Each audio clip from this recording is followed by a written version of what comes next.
I thought it would be interesting to make a video before I see today's Superman teaser trailer, but post it after we've all seen the Superman teaser trailer. So to be clear, I haven't seen the Superman teaser trailer at the time of recording this video because I thought it would be an interesting thing to do. I've had a very interesting relationship with James Gunn's Superman movie even before I've actually seen it. I'm 52 years old, so I'm old enough to remember the build-up of Superman 3, Superman 4, The Quest for Peace. I even remember Paul Margot Kidder, aka Lois Lane, promoting that movie without Christopher Reeve. He refused to promote it because of everything that went wrong with Superman 4, The Quest for Peace. I remember the build-up to Superman Returns, probably the most excited I've ever been during a build-up of a Superman movie because we hadn't had a movie for 19 years. And then Man of Steel, which I was also hugely excited for. All these Superman films I've listed, I was excited about. I had no question about them. I was shilling them so hard even before I saw them. My excitement levels were so high. And, during the build-up of Superman Returns, one of the most popular, one of the greatest live-action adaptations of Superman was still active in Smallville. So that got my excitement levels because I was so hugely in love with Superman at the time, as I am now. I was absolutely obsessed with Smallville. But my relationship with James Gunn's Superman within the build-up has been interesting. Sometimes I've come on here and I've been hyped and excited and I've complimented James Gunn. But at times I've come here and criticized James Gunn. I've tried to be as balanced as I can. It's been difficult for me because I love Superman, because I want this Superman film to be great. But at the back of my mind, there's something that's been nagging away at me. I have an element of mistrust towards James Gunn, and it's not like I don't respect him as a capable, good, talented writer-director. It's not like I haven't enjoyed his other comic book live-action adaptations, but there's something gnawing away at me. Yesterday, we found out that the Warner Brothers Discovery CEO, David Zaslav, sold $30 million worth of Warner Brothers Discovery stock. Wow! Timing is everything. What does that mean? Either he knows he's going to be voted out as CEO of Warner Brothers Discovery, or they're getting ready to sell the company. Before that, there was another red flag. David Ayer, the writer-director of the original Suicide Squad, now he and his wife and his fans were doing this whole hashtag campaign, Release the Ayer Cut. On the day James Gunn's Creature Commandos was going to premiere. And I said at the time this was very interesting, a very smart, passive-aggressive move to get in the way of Gunn's kind of hashtag trends for Creature Commandos. He came out a couple of days ago and said he didn't even realise that James Gunn's Creature Commandos was coming out on that day, and he implored people not to hashtag Release the Ayer Cut on the day of the release of James Gunn's Superman teaser trailer. So, wow. And as I quote tweeted him, this comes across very disingenuous, David. It's like you've been told off and you've been told, be a good boy and make sure that your fans don't get in the way of my hype for my Superman teaser trailer. That's how it sounds. He comes back again. Wow, why is everyone so angry at me, treating me like a bad guy? I don't think you're a bad guy, David, but I think you're being somewhat disingenuous.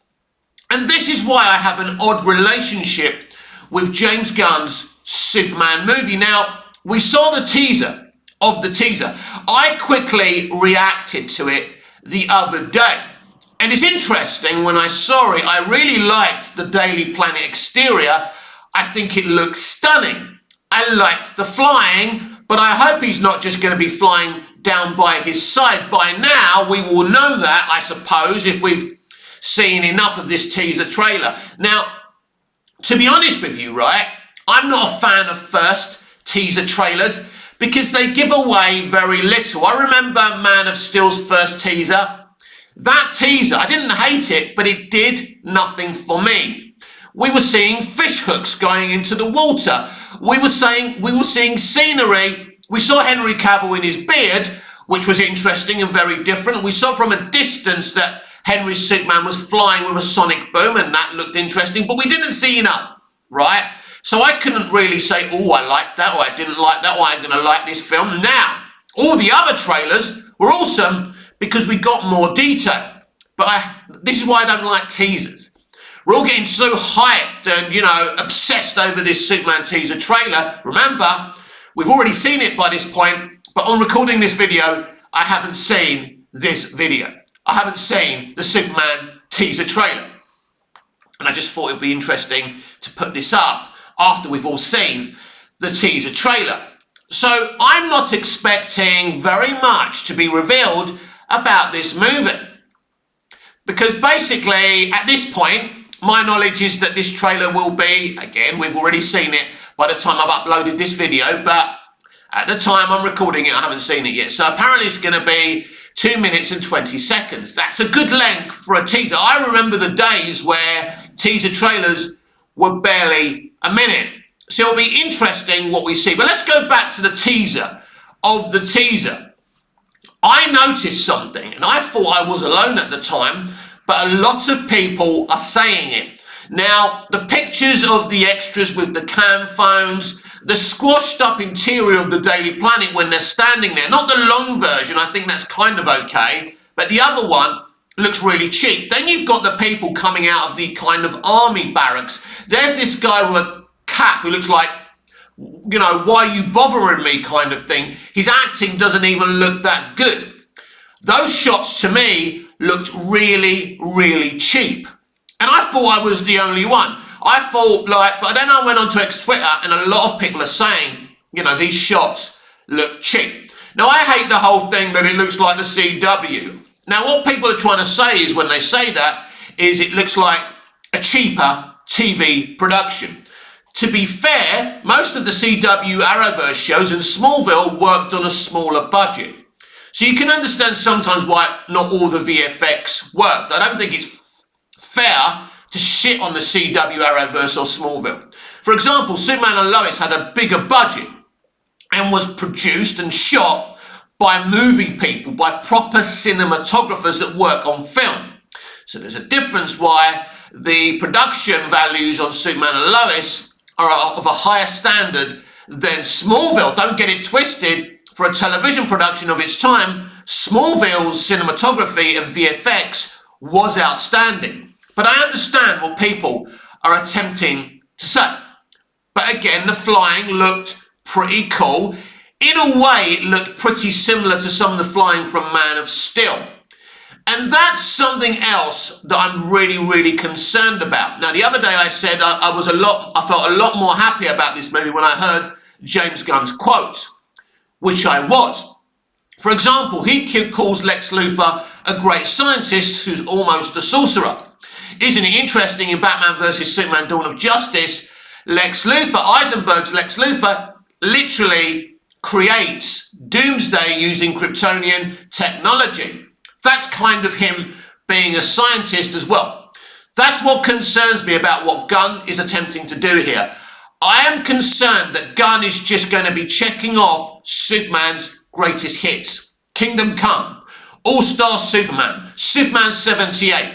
He even said he was influenced by some of Snyder's stuff, saying that Snyder did some great stuff with Superman. He's clearly trying to calm the Snyder stands down. And let's talk about the fans. Let's talk about this splintered fandom. You have got the unbearable Shields, the insufferable Shields. And I don't think anyone can disagree apart from the Shields themselves. They are absolutely insufferable, as are the haters that have got nothing to say but hate. Then there's me. Then there's the rest of us who don't know which way to turn, in which way to look. We concede that what's happened with DC and Superman films has been problematic. How they treated Snyder, how they treated Cavill. It's also bad, but we also want to see a great Superman movie because this is where we are now.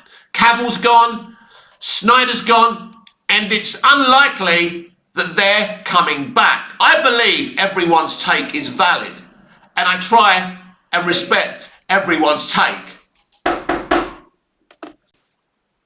Sorry about that. That was my uncle. He interrupted me with some food that I don't even like. Anyway, where was I? I think I was talking about the fans. So we have a very, very splintered fan base. And so you go onto social media and you see all these different takes. For example, the teaser of the teaser, and there's lots of arguments about colour grading, people hating the colour grading. Even though I went to film school, when it comes to my movie consumption, I don't give an SHIT about colour grading. And that's not really my issue with those shots of the extras, the squashed up scene of the Daily Planet interior. It just looked, it was basically those scenes, especially the one in the squashed up Daily Planet bit, right, when they're all kind of walking towards the window or watching the screen or whatever they're doing, right, it looks like it was shot by a second unit director, and I don't think they took many takes to do it, maybe a couple of takes. It seems a bit rushed. I don't want to see those shots in the movie, and maybe we'll see them in the movie, and maybe we won't. And by this time, we would have all seen the teaser trailer, and maybe everything is okay and it looks fine. It's an interesting situation. James Gunn has one really, really big problem, and it's Zack Snyder. Whether you like Snyder as a director and a storyteller or not, there's no question. Man of Steel was shot so beautifully with beautiful cinematography. And the problem is, James can't compete with the kind of CG that Zack implemented in that film, the quality of that CG. You watch Man of Steel today and it's like it's a brand new movie. So I think this is the problem that James Gunn's got. Whether even the haters are going to compare his movie to Man of Steel, and they're going to think, hang on a minute here, we don't particularly like what Snyder did with MOS, but his film looks stunning at the very least. And that's another problem. Now, James Gunn may surprise me. His cinematography and CGI may be better than Man of Steel, but I doubt it. I just don't see it. I can't see that being a thing. And so that's an interesting point of reference to me as well. And I think he's got a big problem there.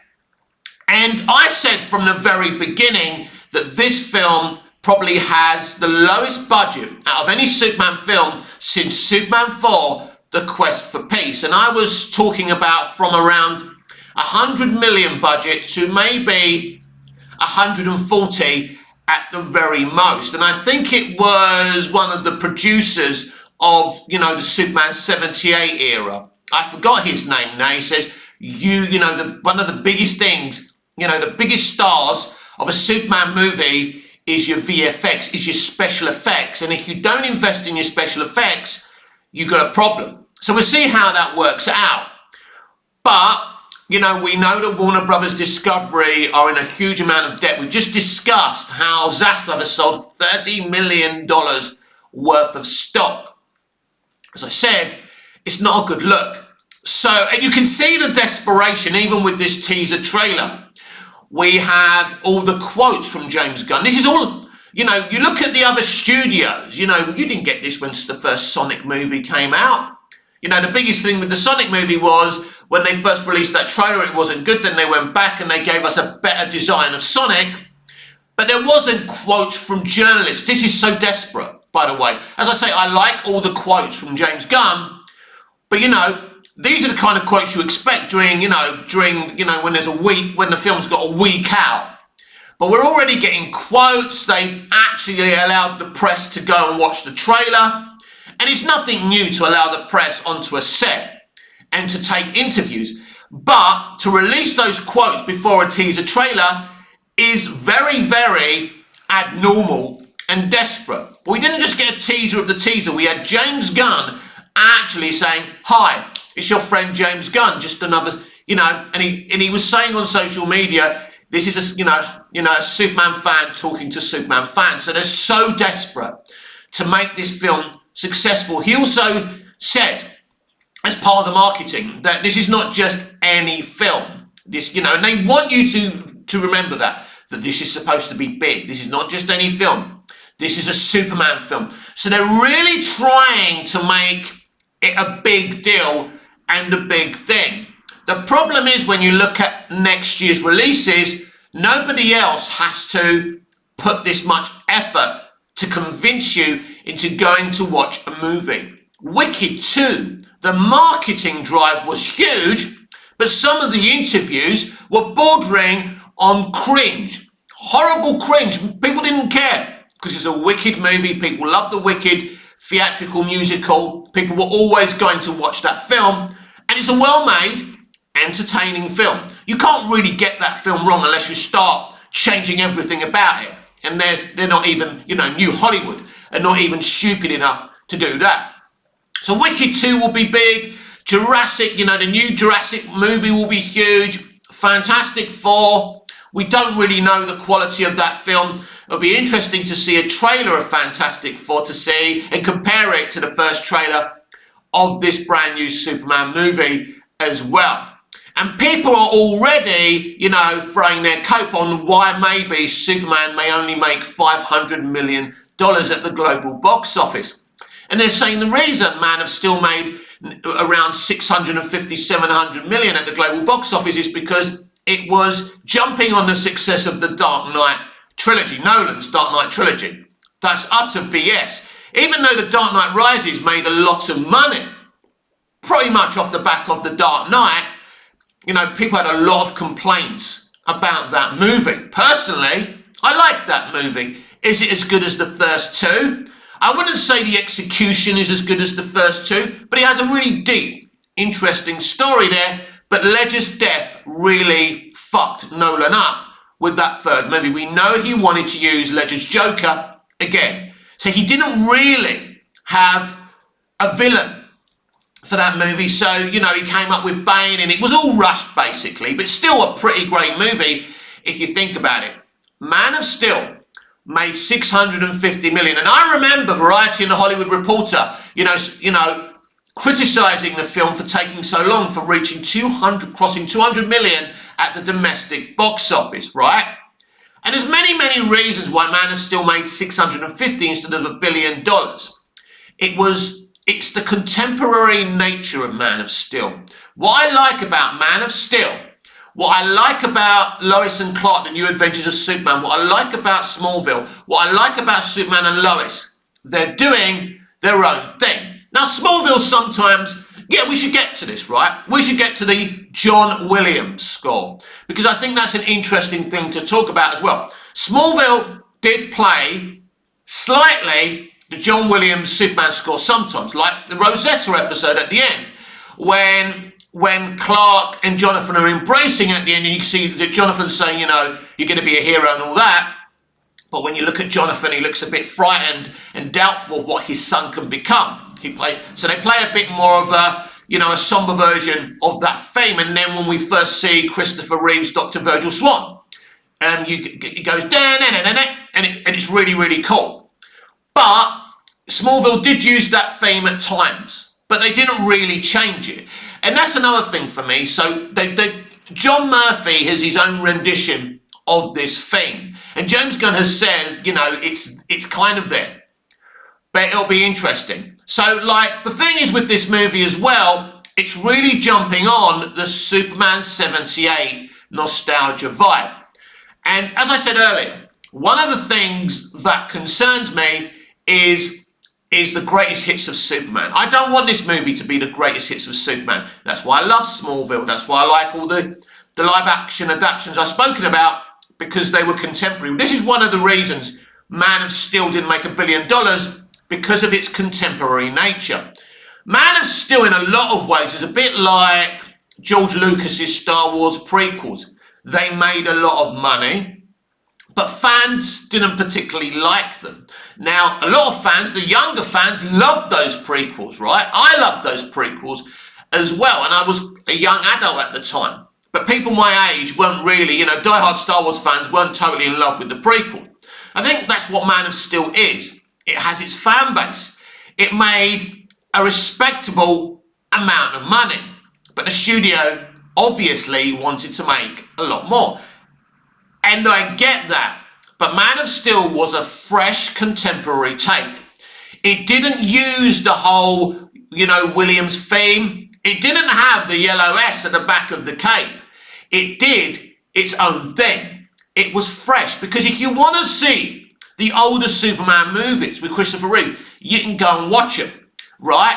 I think it was great that Man of Steel, and I say it every day, Superman 78 is the first movie I remember seeing. It's the reason I love stories, telling stories, watching stories, why I love this Superman character. But even I don't want to keep on seeing renditions of Superman 78. And I think the most laziest explanation for Superman is when people go, he's hope. Yes, he's hope, but he's a lot more than that. He was a lot more than that in Superman 78 when he's screaming to the heavens when Lois Lane dies.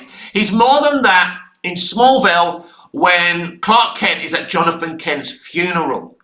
He's a lot more than that in Man of Steel. And he is, the whole idea of the S-Shield, they tell us in Man of Steel, on my world, it means hope. So it wasn't like Man of Steel weren't going for the whole hope aesthetic.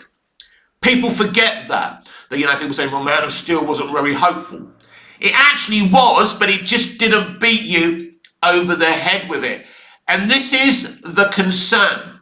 And so when I saw this teaser of the teaser, I did have many, many concerns about it. As I say, the flying looks cool, the Daily Planet globe looks really cool, but the other shots look cheap and they look lazy.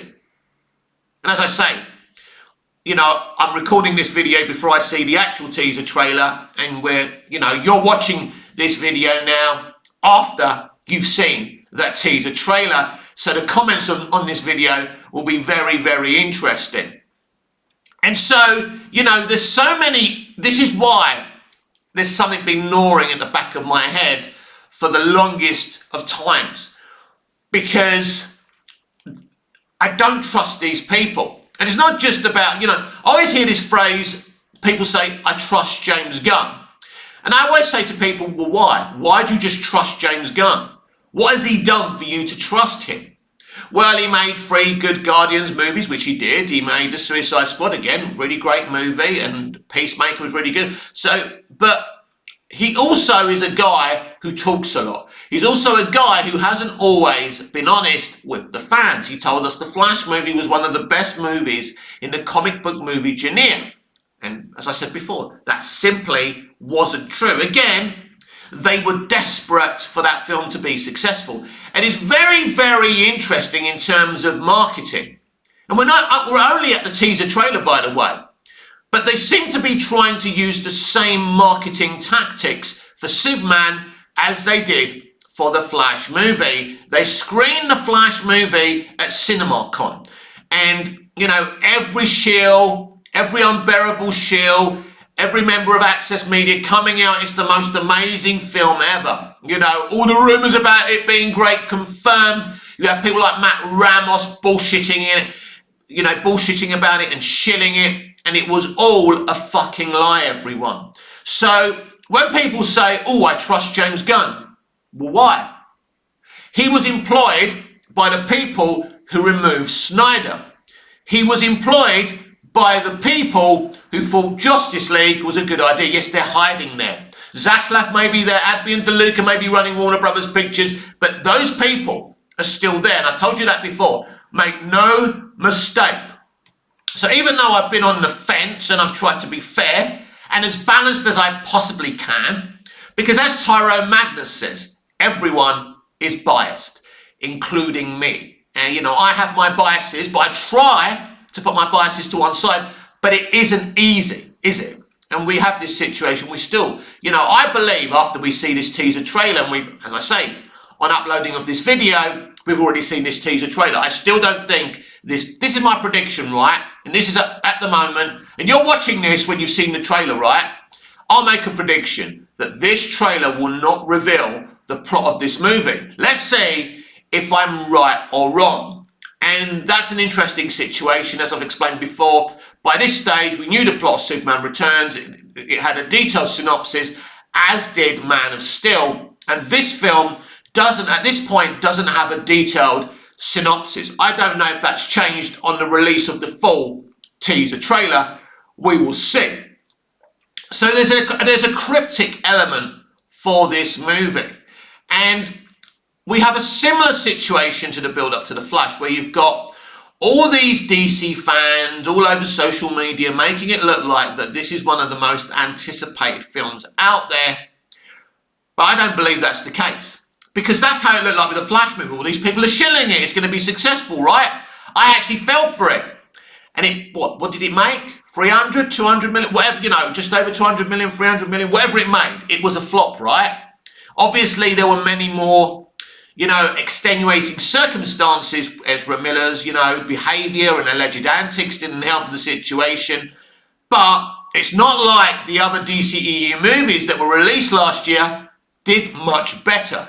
Now, I think Aquaman and the Lost Kingdom did a little bit better, had more of a respectable box office, but still was pretty much a flop. And, Gunn interfered with that movie. James Wan's a great director. He made a great Aquaman movie. And anyone who says Aquaman's a bad movie, I don't want to talk to you. I know everyone's opinion's valid, but come on. It was a great movie. And the second movie, they fucking destroyed that. Within the editing process, they destroyed that movie. There's no question about it.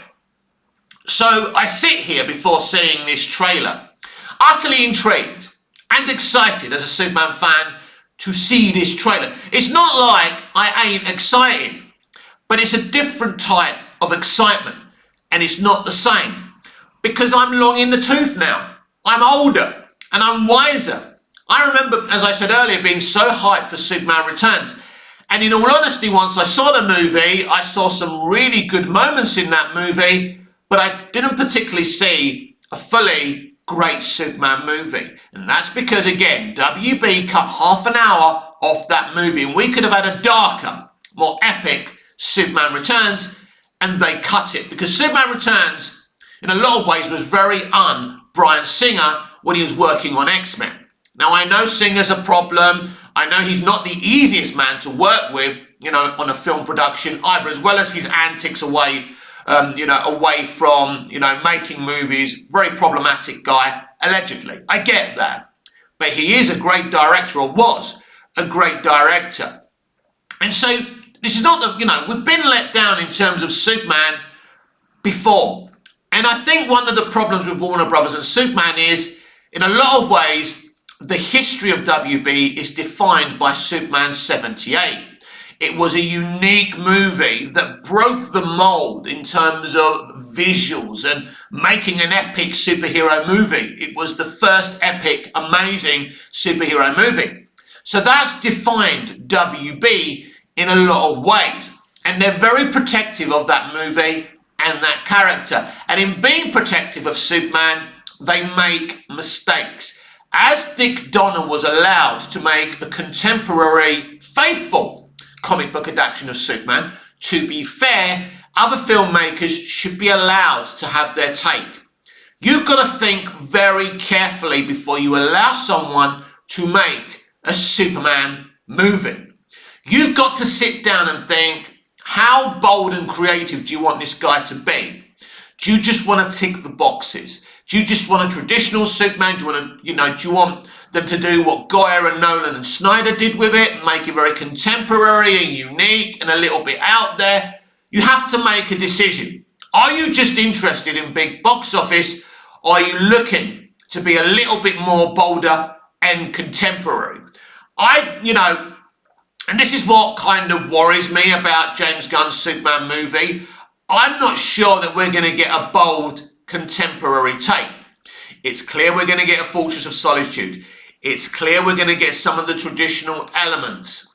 And I don't know. At this point, I don't know. I liked his quotes. I liked what he had to say. But we mustn't forget, James Gunn isn't just a writer-director.